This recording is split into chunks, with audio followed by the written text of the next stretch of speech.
Hello, my name is Cody Peterson, a student at Edison State College. This presentation is about the Global Business Standards Codex and how the principles can be applied to ethics in the workplace.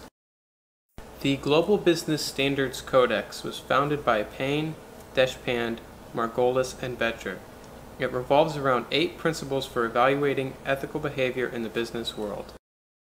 The first principle is the fiduciary principle. This principle states that every employee has the duty of acting in a way that benefits the firm.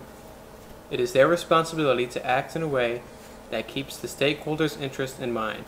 The principle also states that the employee acts in a way that promotes the interests of the company. The property principle takes into account the physical and intellectual properties of the company. Theft, misappropriation of funds, and wasting resources are all unethical in terms of this principle. Also, intellectual property needs to be taken into account and dealt with in a responsible way. The reliability principle states that employees need to follow through on their commitments. Any promise made needs to be upheld. This can be as simple as showing up to work on time or as difficult as making sure large projects meet their goals. The transparency principle demands the need for openly available information. One way this can be done is through open book management when it comes to managing your employees. As well, accounting records and other records should be openly available. Honesty is key in transparency. Transparency is focused on avoiding deception. The dignity principle follows the belief of human rights. It states that each employee should respect the human rights of any party involved with the company. The fairness principle revolves around 4 factors: the reciprocal fairness, distributive fairness, fair competition, and procedural fairness. Reciprocal fairness involves your interaction with others, making sure you treat others fairly. Distributive fairness involves the allocation of resources and making sure that those resources are allocated fairly. Fair competition makes sure that you treat your competitors fairly and that they're treating you fairly. Procedural fairness involves fairness towards critics. This can be from whistleblowers or from other critics outside, and making sure that you treat them with respect.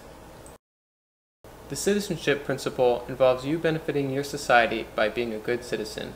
This can be through obeying the laws, through respecting your environment, and by adhering to government principles. The responsiveness principle involves you being responsive to stakeholders through relaying requested information quickly and listening to stakeholder ideas. In order to better understand your company's ethical problems, I'm going to ask you a series of questions. I want you to reflect on each question and dig a little deeper into the meaning. Is there any interaction in the company that negatively affects a stakeholder?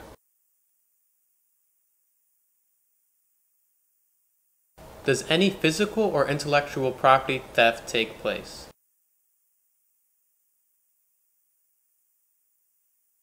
Do peers not follow through on promises?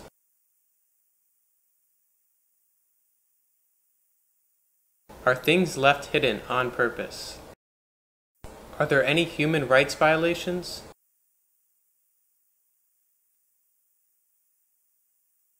Do your peers feel they are treated fairly?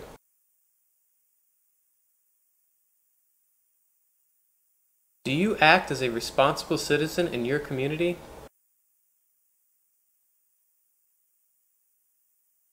Do your peers act in a responsive manner towards stakeholder requests? If you answered yes to the question, is there any interaction in the company that negatively affects a stakeholder, then you may not be properly employing the fiduciary principle. By promoting the interests of the company, you are employing the fiduciary principle. One way to make sure you are promoting the interests of the company is by using company-given assets for company-given purposes only. Something that would be against this would be using a company credit card for going out to dinner with the family. It is also important to refuse any gifts that can be seen as bribes from outside business contacts. If you answered yes to the question, does any physical or intellectual property theft take place, then you may not be employing the property principle correctly. One way that you can employ the property principle is by considering the company's properties as your own. Would you want somebody to damage your home properties? You also need to consider the company's intellectual properties. These can be properties that are copyrighted or properties that are just secret to the company. You also need to be responsible with the intellectual properties of other companies. This can prevent lawsuits and copyright infringement. If you answered yes to the question, do peers not follow through on promises, you may not be employing the reliability principle correctly. One way to employ this principle is to make sure you make promises that you can keep. Ensuring that timely payments are made to outside resources is important if it is in your department of responsibility. If you answered yes to the question, are things left hidden on purpose, then your company may not be employing the transparency principle correctly. Employing the transparency principle involves ensuring accurate records are kept and are accessible. If a decision you're making begs the question, should we hide this? Then you probably should reconsider your decision. Among all virtues, honesty is the most important in the transparency principle. If you answered yes to the question, are there any human rights violations? Then your company may not be employing the dignity principle correctly. The top priority of the dignity principle is preventing offensive behavior. These behaviors can be coercion, humiliation, or other human offenses. It is also important that you avoid physical risks and make sure your peers avoid physical risks. It is also important to consider the natural rights of your peers and other parties involved. Preventing sexual harassment and other hostile work environments is key. If you answered no to the question, do your peers feel they are treated fairly? Then your company may not be employing the fairness principle. One key way of employing this principle is to treat others as you wish to be treated. If allocating resources, it is important that the distribution of those resources is done fairly. As well, any outside resources or critics should also be treated fairly, and it is your job to ensure that happens. If you answered no to the question, do you act as a responsible citizen in your community? Then you may not be employing the citizenship principle. Employing the citizenship principle is fairly easy. The first thing that you can do is follow the law. It is also important that you are conscientious of your environment and be green. Another important way you can be a responsible citizen is by notifying proper authorities of health and safety issues. If you answered no to the question, do your peers act in a responsive manner towards stakeholder requests? Then your company may not be employing the responsiveness principle. One way to employ this principle is by ensuring your products and services exceed customer expectations. You can also address complaints quickly and ensure that the customer is happy at the end. Any corporate issues should be resolved in a timely fashion.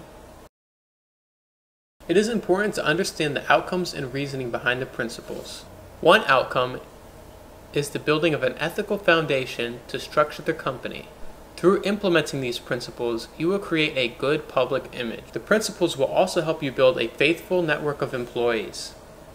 The principles will also help you ensure lawful conduct is maintained throughout the company. Employing the principles will also help maintain a desirable work atmosphere that people will want to work for.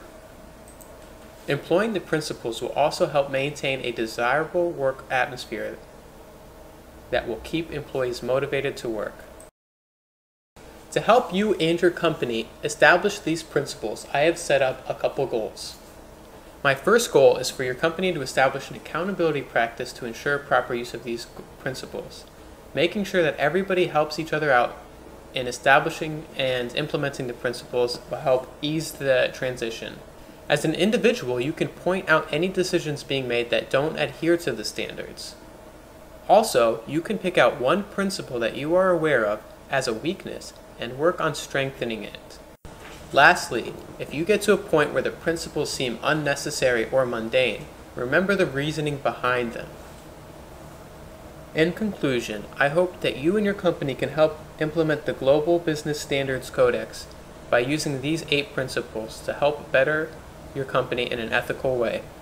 Thank you for your time, and remember, A good ethical background is key for a strong corporate foundation.